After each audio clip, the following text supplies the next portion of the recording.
على إبراهيم وعلى آل إبراهيم إنك حميد مجيد اللهم بارك على محمد وعلى آل محمد كما باركت على إبراهيم وعلى آل إبراهيم إنك حميد مجيد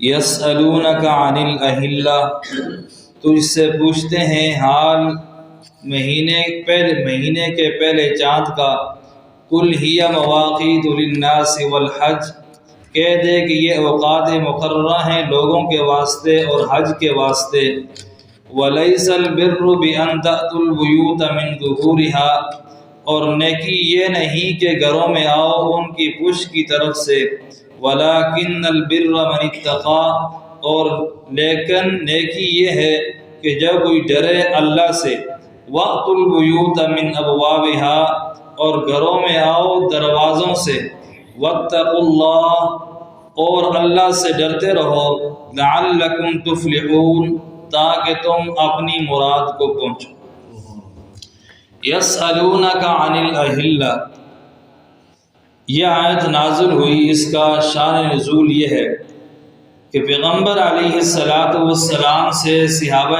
کرام نے چاند کے بارے میں سوال کیا کہ یہ جو چاند ہے یہ بڑھتا ہے گھٹتا ہے اس کی کیا وجہ ہے تو اللہ تبارک و تعالی نے اس کا جواب دیا کہا کہ چاند کا بڑھنا گھٹنا یہ مقصد نہیں ہے آپ اپنے مقصد کی طرف آ جاؤ یہ جواب نہیں دیا کہ یہ اس لیے بڑھتا ہے یا اس لیے گھٹتا ہے بلکہ اللہ تبارک و تعالی نے مقصودی جواب دیا کہ اس کے بڑھنے اور گھٹنے کی طرف آپ کا کوئی مقصد نہیں ہونا چاہیے بلکہ جو مقصودی بات ہے وہ یہ سمجھو کہ جو چاند ہے یہ لوگوں کے لیے لوگوں کو وقت بتاتا ہے کیا کرتا ہے اوقات مقررہ لوگوں کو بتاتا ہے اور حج کے اوقات بتاتا ہے یہ اس کو کہتے ہیں قمری حساب کون سا حساب قمری حساب اور ایک ہے شمسی حساب جس طرح ہمارے جنوری فروری مارچ اپریل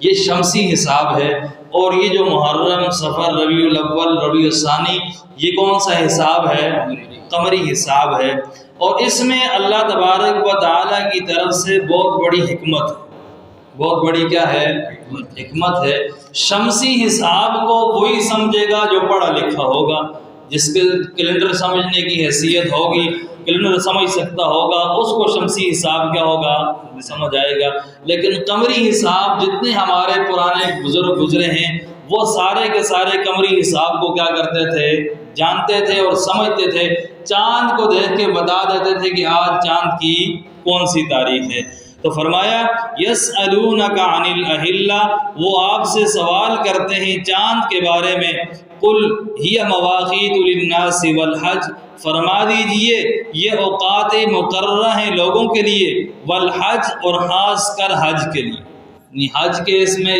کیا بتایا جا رہا ہے وقت بتایا جا رہا ہے ولیس البر بان تأتوا البیوت من ابوابها پہلے تھا بیہودہ سوال تو اس سوال سے ممانعت آئی کہ بھائی بیہودہ سوال نہ کرو اب یہاں بیہودہ رسم کی تردید اللہ فرما رہے ہیں کس رسم کی تردید فرما رہے ہیں بیہودہ رسم کی تردید فرما رہے ہیں اور یہ قرآن کریم جو ہے اس نے جا بجا جو ہماری بیہودہ رسم اور رسومات ہیں ان کی کیا فرمائی ہے تردید فرمائی ہے جو ہم نے اپنی طرف سے رواج بنا رکھے ہیں ان سب کی قرآن نے کیا فرمائی ہے تردید فرمائی ہے مشرکین مکہ کے ہاں یہ رسم تھی کہ جب وہ حج کے لیے جاتے تو آپ جاتے ہوئے تو اپنے گھروں کے دروازوں سے نکل کے جاتے اور جب حج عمرہ کر کے واپس آ رہے ہوتے تو اب گھروں کے دروازے سے نہیں آتے تھے گھروں کی پشت کی جانب سے آتے تھے پشت کی جانب سے آنے کا مطلب یہ ہے کہ اوپر سے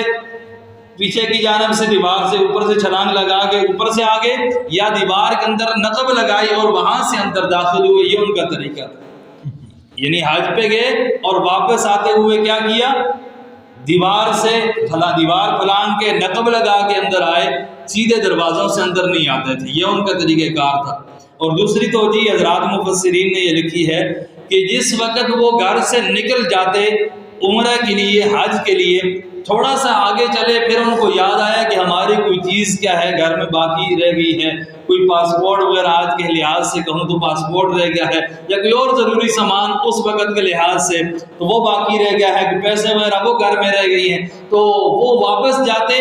اب واپس جا کے ان چیزوں کو لانا ہے تو کہتے ہم تو حج کے لیے گئے تھے، اس دروازے سے تو ہم نکل گئے تھے، اب دوبارہ اندر کیسے جائیں؟ تو پھر پیچھے سے دروازے سے نہیں جاتے، پیچھے کی جانب سے کیا کرتے؟ چھلانگ لگاتے اور نصب لگا کے اندر جاتے۔ تو اللہ نے کہا اس بےہودہ رسم کو کیا کر دو؟ چھوڑ دو۔ یہ کوئی نیکی کا کام نہیں ہے کہ بِأَن تَأْتُوا الْبُيُوتَ مِن ظُهُورِهَا، کہ تم آؤ گھروں کو ان کی پشت کی جانب سے، وَلَكِنَّ الْبِرَّ مَنِ اتَّقَىٰ، مگر نیکی والا وہ ہے جو اللہ سے ڈر گیا، جو اللہ سے ڈر گیا۔ وَأْتُوا الْبُيُوتَ مِنْ أَبْوَابِهَا، آؤ گھروں کو ان کے دروازوں سے، وَاتَّقُوا اللَّهَ لَعَلَّكُمْ تُفْلِحُونَ، اور ڈرو اللہ سے تاکہ تم کامیاب ہو جاؤ، تاکہ تم کیا ہو جاؤ؟ کامیاب ہو جاؤ۔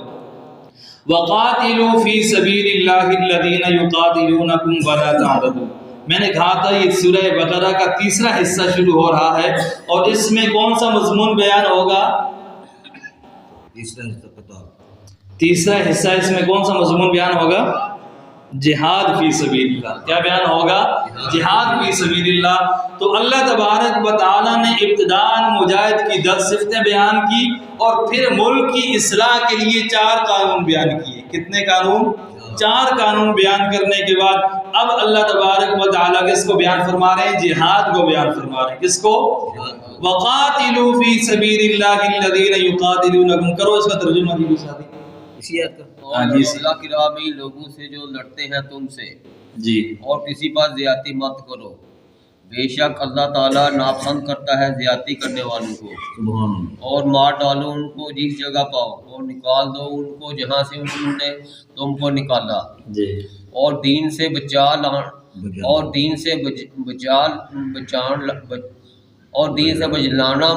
مار ڈالنے سے بھی زیادہ سخت ہے۔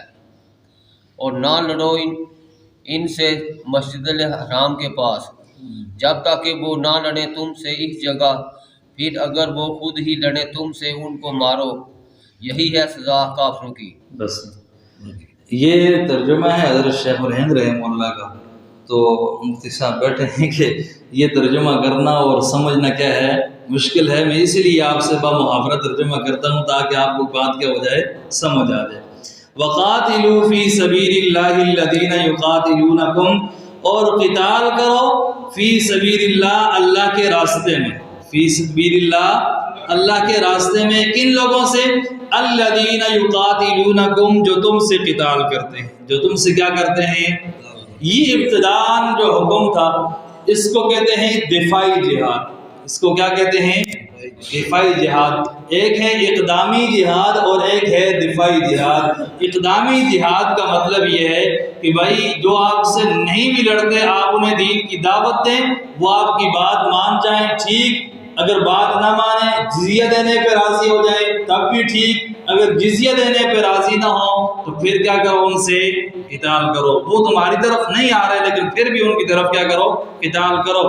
اور یہاں جو ابتداءً جس وقت مشرکین مکہ نے آپ صلی اللہ علیہ وسلم کو ستایا، آپ نے اپنا گھر بار علاقہ چھوڑا، مدینہ طیبہ تشریف لے آئے گے، اور وہاں بھی مشرکین نے پیچھا نہ چھوڑا، تو آپ صلی اللہ علیہ وسلم کو اپنے دفاع کے لیے جہاد کی کیا ملی؟ اجازت مل گئی کہ اب اگر یہ آپ کی طرف آگے آئیں تو آپ نے پہل تو نہیں کرنی ہے، لیکن یہ آ جائیں تو پھر ان کے خلاف کیا کرنا ہے؟ جہاد کرنا ہے۔ لیکن اگلی شرط سمجھیں، وَلَا تَعْتَدُوا، یہ جہاد کا میدان ہے، اس میں بھی زیادتی نہیں کرنی۔ ہمارا دین کیسا ہے جو کہتا ہے میدان قتال ہے، جہاد ہو رہا ہے لیکن یہاں پر بھی زیادتی نہیں کرنی۔ اس کا مطلب کیا ہے؟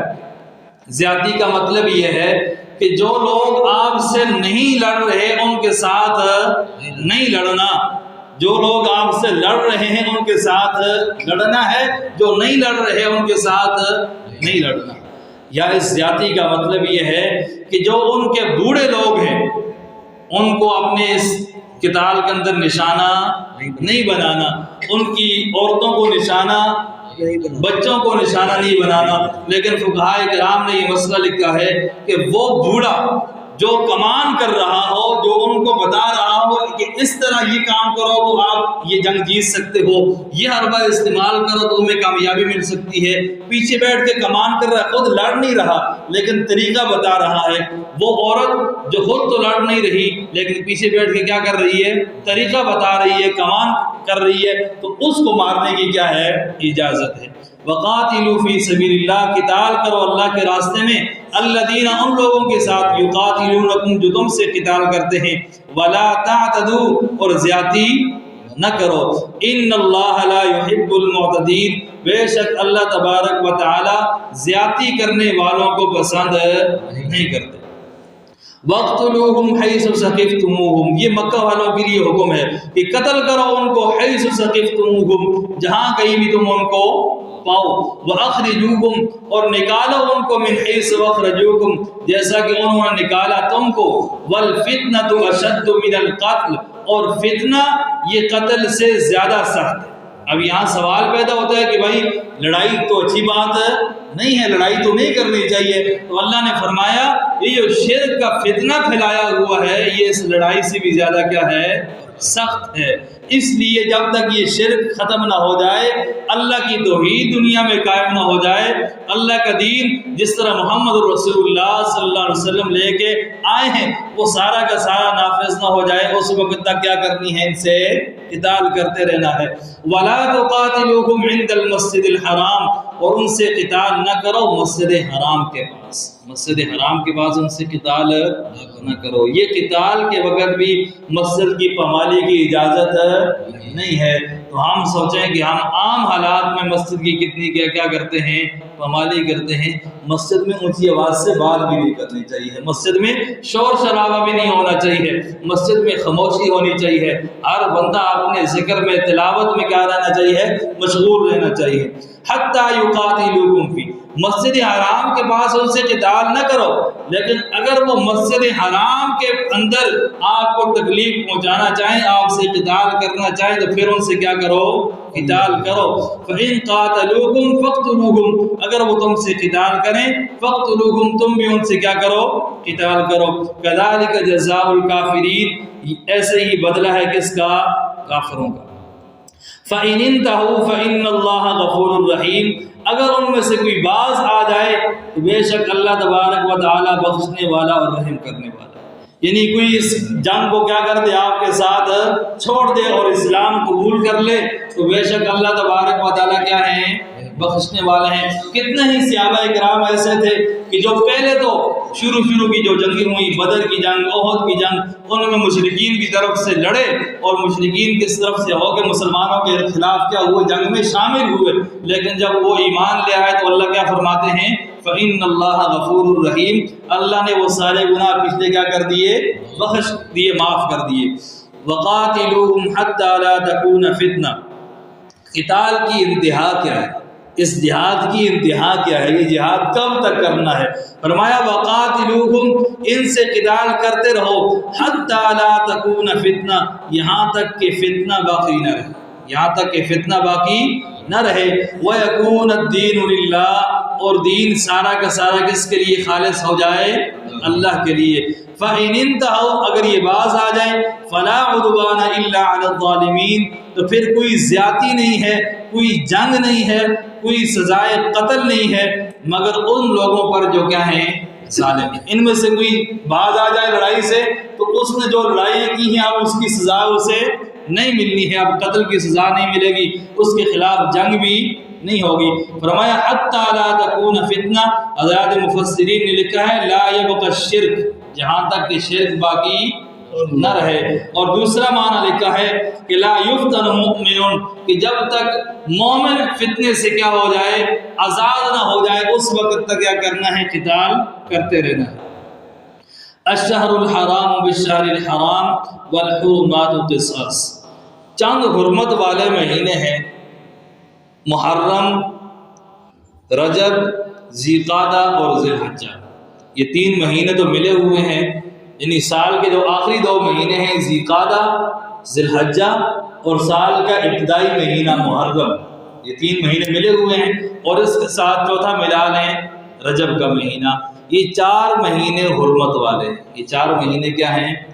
حرمت والے ہیں، ان میں قتال جائز نہیں ہے۔ لیکن فرمایا اگر ان میں کوئی تم سے قتال کرے تو پھر آپ نے قتال کرنی ہے۔ پیغمبر علیہ السلام ذی قعدہ کے مہینہ میں عمرہ کے لیے صحابہ کرام کے ساتھ تشریف لے گئے، تو جس وقت آپ عمرہ کے لیے تشریف لے گئے تو حدیبیہ کے مقام پر آپ صلی اللہ علیہ وسلم کو روک دیا گیا کہ آپ آگے نہیں جا سکتے، عمرہ نہیں کر سکتے۔ اب یہ جو ذی قعدہ کا مہینہ تھا تو یہ کون سا مہینہ تھا؟ حرمت والا مہینہ تھا۔ اب اس میں لڑائی جائز ہے، مشرکین کی طرف سے آپ کو روکا گیا، اور بعد سیرت نگاروں نے لکھا ہے کہ آپ کی طرف تیر اندازی بھی کی گئی اور کچھ لوگوں کو تکلیف پہنچانا بھی شروع کی۔ تو اب صحابہ کرام اور آپ صلی اللہ علیہ وسلم ان تمام حضرات کے ذہنوں کے اندر یہی بات تھی کہ اب یہ حرمت والا مہینہ ہے اور حرمت والے مہینے کے اندر لڑائی تو جائز نہیں ہے، اب یہ تو ہمیں تکلیف پہنچا رہے ہیں تو ہم کیا کر رہے ہیں؟ خاموشی سے بیٹھے رہیں۔ تو اللہ تبارک و تعالیٰ نے فرمایا اس طرح نہیں، اگر حرمت والے مہینوں میں آپ کو کوئی تکلیف پہنچانا چاہے اور آپ کے خلاف کوئی جہاد کرنا چاہے تو آپ نے جواب ان کو دینا ہے، جواب دینا ہے اور جواب میں قتال کرنا ہے۔ یہ نہیں کہ بھائی حرمت والا مہینہ ہے، مجھے کوئی مار رہا ہے اور میں خاموشی سے بیٹھا رہا ہوں، بس یہ حرمت والا مہینہ ہے میں نے جواب نہیں دینا۔ لیکن آج ہماری مجموعی صورتحال یہی بنی ہوئی ہے کہ ہمیں ہر طرف سے مارا جا رہا ہے، دھکیلا جا رہا ہے اور ہم خاموشی سے سہ رہے ہیں، برداشت کر رہے ہیں۔ ایک آ رہا ہے وہ کہہ رہا ہے صابن میں سے 10 روپے ٹیکس دو، ہم کہتے ہیں ٹھیک ہے جی لے لو۔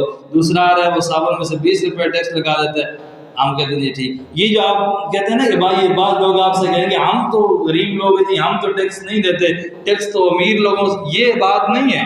آپ صابن خریدنے جائیں تو اس پہ لکھا ہوا ہوگا ٹیکس، الگ پیسے آپ کو ٹیکس کے دینے، صرف لینے جائیں اس میں آپ ٹیکس کے پیسے کیا کر رہے ہوتے ہیں؟ دے رہے ہوتے ہیں۔ تو اب مجموعی صورتحال یہ بنی ہوئی ہے کہ ہمیں ماری جاؤ اور ہمیں کھائی جاؤ اور ہم کیا کریں گے؟ دیکھتے رہیں گے۔ فرمایا الشہر الحرام بالشہر الحرام، کریں اس کا ترجمہ یاد کر دیں۔ حرمت والا مہینہ بدلہ مقابل ہے حرمت والا، یہ جو مقابل لکھا ہے نا یہ اس میں لکھا ہوا ہے بینس، اس کو کیا کہتے ہیں جی؟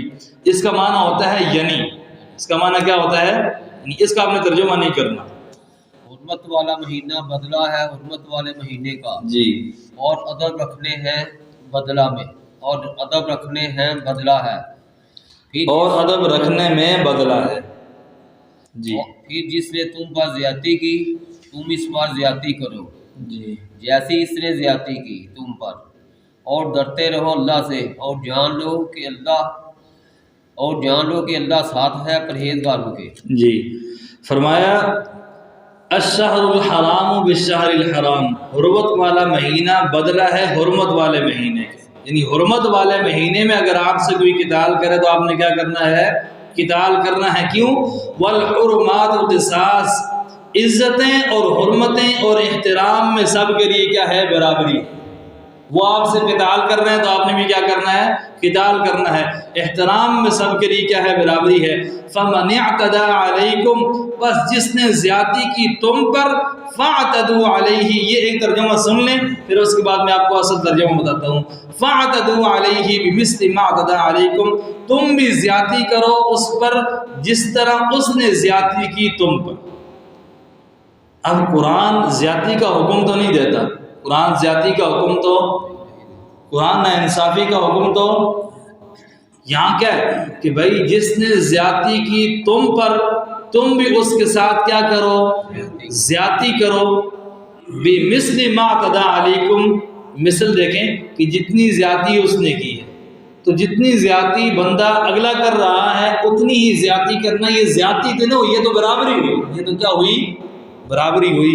تو قرآن کا اسلوب یہ ہے کہ اللہ تبارک و تعالیٰ بعض اوقات کسی فعل کی جزا اور بدلے کو ذکر کرتے ہیں اسی فعل کے ساتھ، کسی فعل کی جزا کو ذکر کرنا ہو، بدلے کو ذکر کرنا ہو تو اسی کے فعل کے ساتھ ذکر کرتے ہیں۔ جس طرح آپ نے شروع کے اندر پڑھا تھا کہ مشرکین منافقین نے کیا کہا تھا؟ انما نحن مستہزئون، ہم کیا کرتے ہیں؟ مذاق کرتے ہیں، ہم کیا کرتے ہیں؟ تو اللہ نے کیا فرمایا؟ اللہ یستہزئ بہم، اللہ بھی ان سے کیا کرتا ہے؟ مذاق کرتا ہے۔ تو وہاں کیا میں نے بتایا تھا؟ اللہ مذاق کرتا ہے؟ نہیں، مذاق کا بدلہ دیتا ہے۔ جس طرح وہ مسلمانوں سے مذاق کرتے ہیں تو اللہ تبارک و تعالیٰ ان کو اس مذاق کا کیا دیتا ہے؟ بدلہ دیتا ہے۔ اسی طرح فرمایا کہ جو تم پر زیادتی کرے تو تم نے اس کے ساتھ زیادتی نہیں کرنی، بلکہ اس زیادتی کا کیا لینا ہے؟ بدلہ لینا ہے۔ لیکن یہ بدلہ کتنا ہونا چاہیے کہ اس نے ایک تھپڑ مارا تم دو مار دو؟ نہیں، بمثل ما اعتدى علیکم، اس نے ایک تھپڑ مارا تو تم نے بھی کیا کرنا ہے؟ ایک تھپڑ مارنا ہے۔ واتقوا اللہ، اور اللہ سے ڈرتے رہنا۔ واعلموا، اور جان لو، ان اللہ مع المتقین، بے شک اللہ تبارک و تعالی پرہیزگاروں کے ساتھ ہے، متقین کے ساتھ ہے۔ الحمدللہ رب العالمین والعاقبۃ للمتقین، والصلاة والسلام علی سید الانبیاء والمرسلین وعلی آلہ واصحابہ اجمعین۔ یا اللہ صغیرہ کبیرہ گناہ معاف فرما، جو کچھ کہا سنا گیا اس کو اپنے دربار عالیہ کے اندر قبول و منظور فرما۔ یا اللہ اس پر عمل کرنے کی توفیق نصیب فرما۔ جتنے لوگ ایمان کی حالت میں دنیا سے چلے گئے ان کی بخشش فرما، بیماروں کو صحت نصیب فرما، ہمیں سلامتی والی زندگی نصیب فرما، اسلام والی زندگی نصیب فرما، عافیت والی زندگی نصیب فرما، سعادت والی زندگی